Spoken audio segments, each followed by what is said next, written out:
Saludos, estimados participantes. Soy Gregorina Suero, facilitadora de esta Universidad Abierta para Adultos UAPA.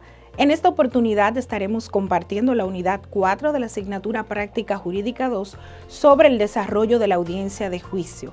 Ahora bien, ¿qué es el juicio? El juicio es la tercera etapa del proceso penal y constituye el escenario más trascendental del proceso penal, donde se determina la culpabilidad o inocencia de la persona acusada o imputada. Hablemos de la preparación del juicio, incidentes, excepciones y orden de pruebas.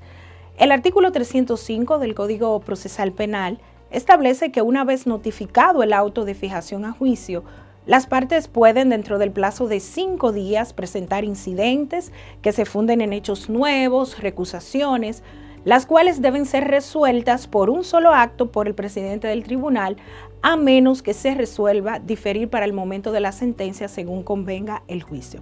Es importante establecer que en este mismo plazo las partes comunican el orden en que presentarán sus pruebas en el juicio, el cual debe obedecer a objetivos estratégicos, en el sentido de que la prueba debe ser presentada de forma coherente, de manera tal que nos ayude a convencer al juez de que nuestra teoría de caso es la más creíble. Por ejemplo, si tenemos varios testigos, estos deben ordenarse en el sentido que los más fuertes testifiquen al inicio y al final para dejar al juez una impresión clara de nuestra teoría de caso. Principios rectores del juicio penal. Entre ellos tenemos la oralidad, implica que todos los actos del juicio deben realizarse a viva voz con independencia de que su contenido pueda ser recogido en actas escritas, grabaciones o filmaciones. También tenemos el de publicidad. Los juicios orales son públicos, lo que indica que los mismos se realizan en un tribunal con las puertas abiertas y con la posibilidad de asistencia de cualquier miembro de la sociedad que quiera asistir al mismo, con independencia de las partes del proceso. La norma procesal, en su artículo 308, da la posibilidad de que la publicidad del juicio sea restringida en dos supuestos. Primero, si afecte directamente el pudor, la vida privada o la integridad física de alguno de los intervinientes. Y segundo, que peligre un secreto oficial autorizado por la ley o un secreto particular, comercial o industrial cuya revelación indebida resulte punible. También tenemos el de inmediación, que es el contacto directo que tiene el juez con las partes y las pruebas que se presentan en el juicio oral. La inmediación implica que los jueces deben tener una apreciación directa y personal de todo lo que sucede en el juicio a los fines de formarse su convicción. También tenemos el principio de contradicción. Es el derecho que tienen las partes de someter a refutación o contraargumentación la información, actos, alegaciones y pruebas de la contraparte. Seguimos con el principio de concentración y continuidad. Apuntan a que el juicio oral se conozca sin interrupciones indebidas, es decir, que éste se conozca en una sola audiencia y, en caso de que no sea posible, en el menor número de sesiones y de manera continua. Así lo prevé el artículo 315 del Código Procesal Penal. Tenemos la apertura del juicio. Aquí las partes presentarán sus alegatos de apertura, que consiste en la primera oportunidad que tienen las partes para presentar su teoría de caso al juzgador. Se realiza en forma de relato y se hace una promesa de lo que se presentará y probará en el juicio.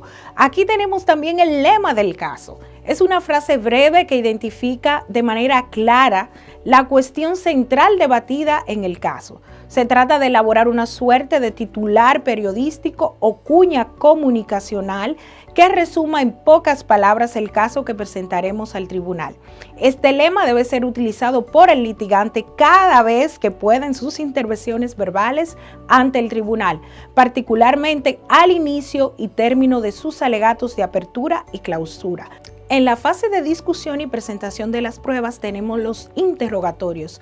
El interrogatorio directo es el que realiza la parte proponente del testigo y tiene como objetivo principal acreditar proposiciones fácticas de la teoría de caso de las partes. Están prohibidas las preguntas capciosas, sugestivas, impertinentes, repetitivas y otras, por lo que las preguntas deben realizarse abiertas y se recomienda utilizar en las preguntas qué, cómo, cuándo, dónde, por qué, quién, de manera que el testigo sea quien brinde la información.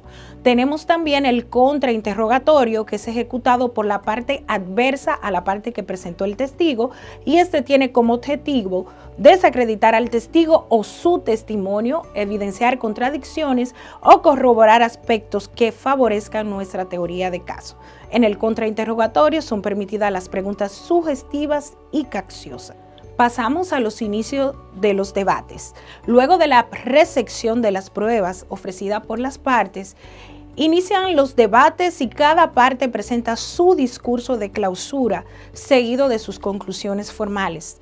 El discurso de clausura es el momento del juicio donde los litigantes presentan sus argumentaciones finales al tribunal, luego de rendida la prueba, cuya finalidad es demostrar argumentativamente a los jueces que la teoría del caso anunciada en el alegato de apertura resultó plenamente probada durante el transcurso de la audiencia. Además, la parte debe resaltar los fundamentos jurídicos que sustenten su teoría y mostrar las debilidades que se evidencian en la teoría del caso de su contraparte. Luego de los alegatos de clausura y conclusiones formales, pasamos a la réplica y contrarréplica. La réplica nace del mismo principio de contradicción y es la facultad que tiene la parte imputada en el juicio de referirse a las conclusiones vertidas por la parte contraria. La contrarréplica es la referencia que hace la parte acusadora a lo establecido en la réplica por el imputado a través de su defensa técnica. Pasemos a la división del juicio. Es un instituto del derecho procesal penal que permite la cesura del juicio a los fines de que se puedan conocer dos audiencias, una sobre la existencia del hecho y la culpabilidad y otra sobre la sanción aplicable.